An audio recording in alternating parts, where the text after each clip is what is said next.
Olá, pessoal, tudo bem? Queridos alunos, queridas alunas, espero que vocês estejam se cuidando. Aqui é o professor Norberto Salomão, professor de História, e vamos continuar os nossos estudos sobre República Romana. Vamos falar um pouquinho sobre a conquista de direitos por parte dos plebeus. Só lembrarmos, inicialmente, que os plebeus não tinham direitos políticos nem direitos sociais no início da República, mas eram obrigados a pagar tributos ao Estado e, quando convocados, tinham que prestar o serviço militar. Porém, com o tempo, entre os séculos 5 e 4 a.C., percebendo a sua importância econômica e também a sua importância militar, os plebeus passaram a exigir direitos. Obviamente, os patrícios não quiseram ceder. Os plebeus, então, partiram para ações mais duras, reivindicando seus direitos. Eu preparei aqui um material para que você possa acompanhar essa caminhada. Vamos dar uma olhadinha? Ok, aí, ó. Vamos lá. Muito bem. Vamos observar aqui, colocar um pouquinho na tela cheia, né? Para que a gente possa observar isso aí com maior tranquilidade. Muito bom. Veja bem, logo no início da República, século V a.C., os plebeus se rebelaram e se deslocaram para o monte próximo a Roma, o Monte Sagrado, e exigiram direitos. Ou os patrícios concediam direitos aos plebeus, ou a cidade ficaria aberta, vulnerável a invasões. Bem, diante de um argumento assim tão poderoso, não restou outra coisa aos patrícios a não ser concordar com a concessão de algum direito. E o primeiro direito que nós vamos observar aqui foi a possibilidade dos plebeus elegerem representantes, o tribunato da plebe, os tribunos da plebe. No início eram em número de 2, mais tarde, novas garantias permitiram que eles ampliassem para 10 tribunos da plebe. Os tribunos da plebe, outro aspecto muito interessante, eles tinham imunidade, eles eram intocáveis, a sua integridade física era intocável. E mais, os plebeus faziam um juramento de protegê-lo. Se o tribuno da plebe quisesse dar proteção a alguém, ele poderia fazê-lo, e essa pessoa também se tornaria intocável, pois estaria sob a proteção do tribuno.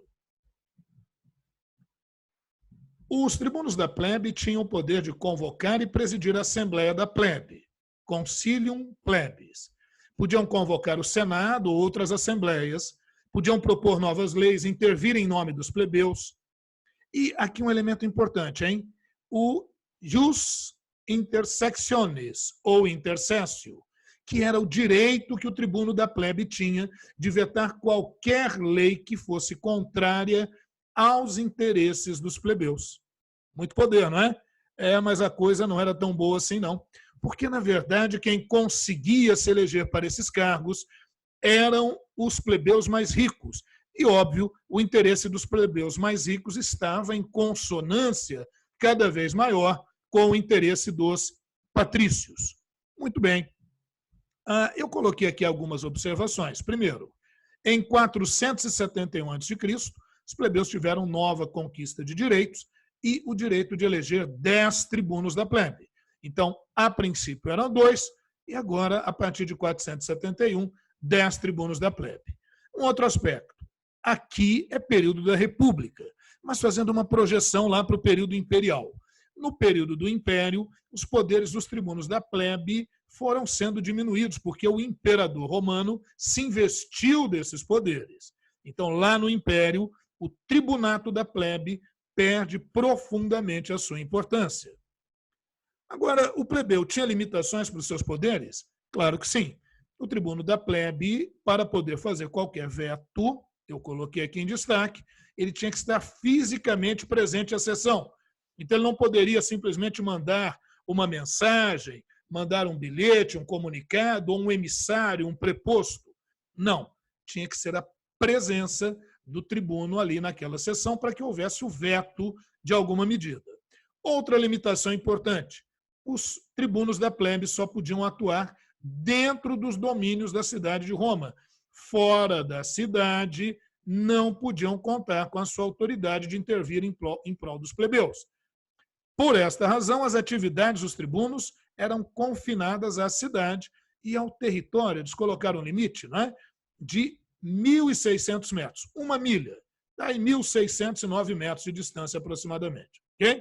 Aqui também eu fiz uma observaçãozinha, porque aqui está dizendo que os poderes do tribuno da plebe estavam restritos ao pomério. O que seria o pomério? Eu coloquei aqui embaixo. Pomério era a designação para a fronteira da cidade de Roma. Muito bem. Novos direitos. Em 471 a.C., a possibilidade de estabelecer um conselho de plebeus. Olha, em latim, concilium plebis, ou comitia plebis. Comitia, traduzindo para o português, seria Assembleia dos Plebeus. Essa Assembleia legislava, a princípio, apenas para os plebeus. Mais tarde, lá em 286 a.C., com a Lei Hortência, as leis dessa Assembleia terão repercussão geral, valerão para todos os romanos, mas, a princípio, somente para os plebeus. Era composto por plebeus, elegia os tribunos da plebe, eram responsáveis pelas decisões em plebiscitos. Olha esse termo, plebiscito, a decisão da plebe, os decretos do povo, mas no sentido daquilo que tinha sido decidido por esta Assembleia. Tudo bem, pessoal? Entendendo tranquilamente aí? Vamos avançar então. Olha, no final da República, aqueles homens de maior proeminência, ali naquela fase do primeiro triunvirato, segundo triunvirato, período daqueles generais importantes, o general Júlio César e depois o seu sobrinho Otávio, que mais tarde adquiriu o título de Augusto Divino, eles se tornaram tribunos perpétuos e, com isso, conseguiram controlar a Assembleia dos Plebeus. Muito bem?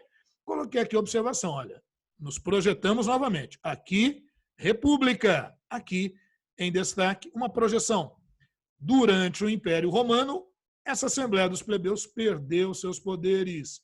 Eles foram todos absorvidos pelo Senado, naquelas mudanças de transição da República para o Império. Muito bem, vamos avançar um pouquinho mais. 450 a.C., a Lex Duodécima Tabularum. Como é que é, professor? É a Lei das 12 Tábuas, o primeiro código de leis escritas em Roma. Vamos lembrar que em Roma, até 450, as leis em Roma, o direito romano, até 450, ele era consuetudinário. O que é consuetudinário? Está aqui embaixo, ali em vermelhinho, para você não se perder. Olha, é o direito que vem dos costumes, das tradições. É o direito não escrito ou não estabelecido em códigos. Não escrito ou não estabelecido em códigos.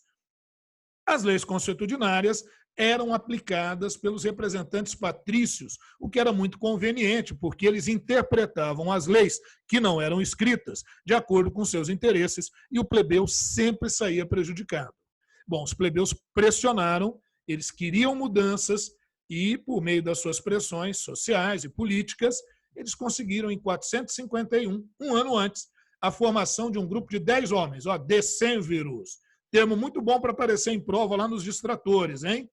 Os decênviros, com patrícios e plebeus. Por que decênviros? 10 homens cujo objetivo seria elaborar o primeiro código de leis escritas em Roma. E olha que curiosidade, há referências de que eles foram até a Grécia para estudar as leis de Solon.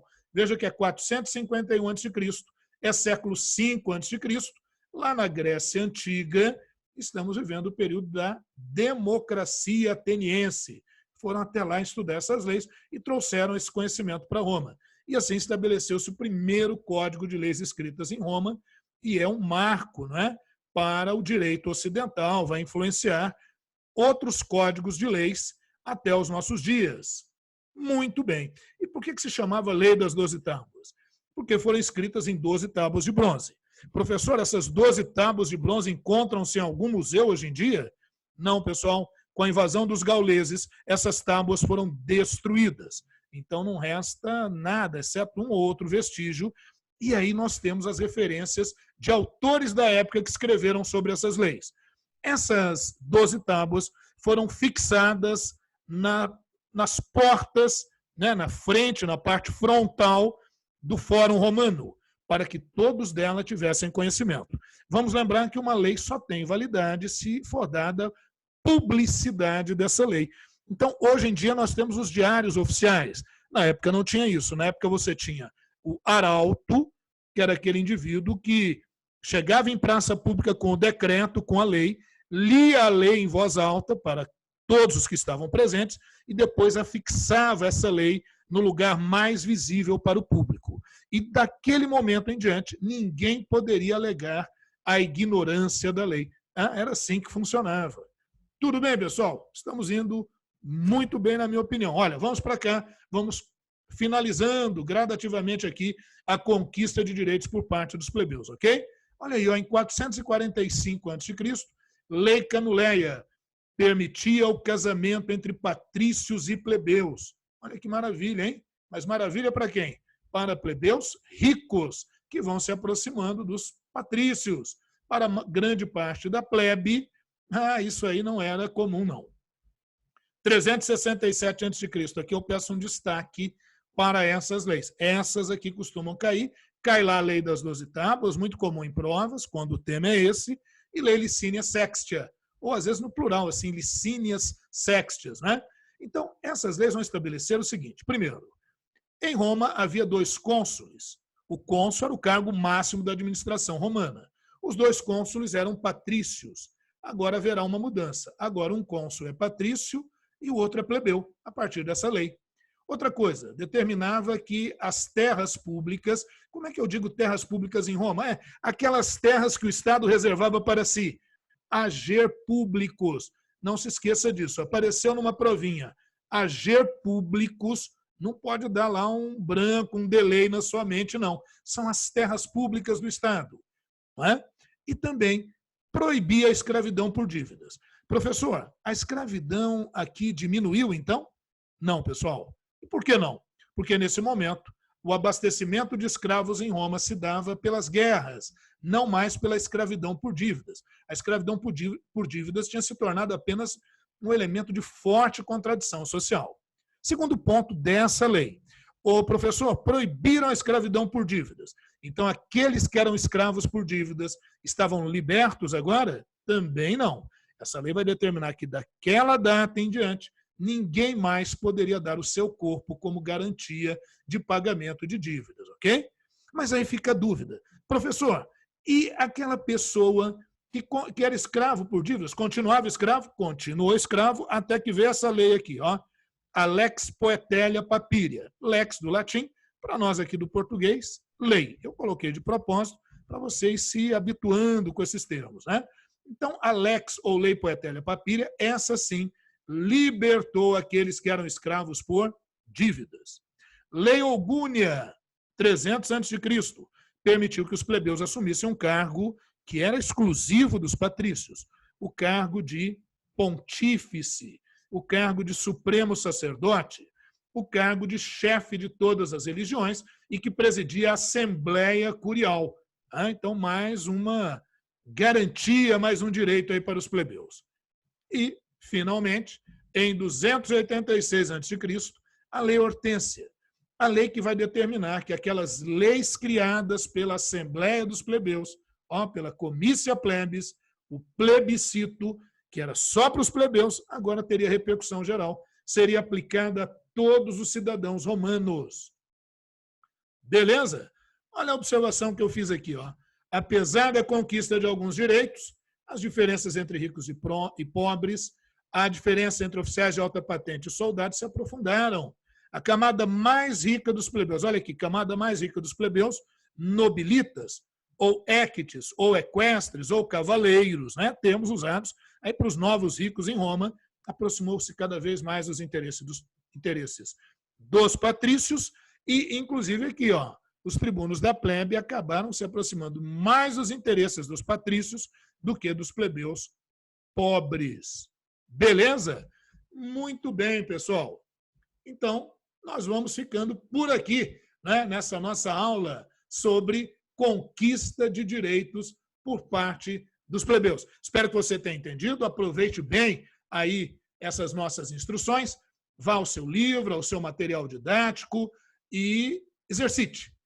Bons estudos, afinco, dedicação, não desista. Um abraço.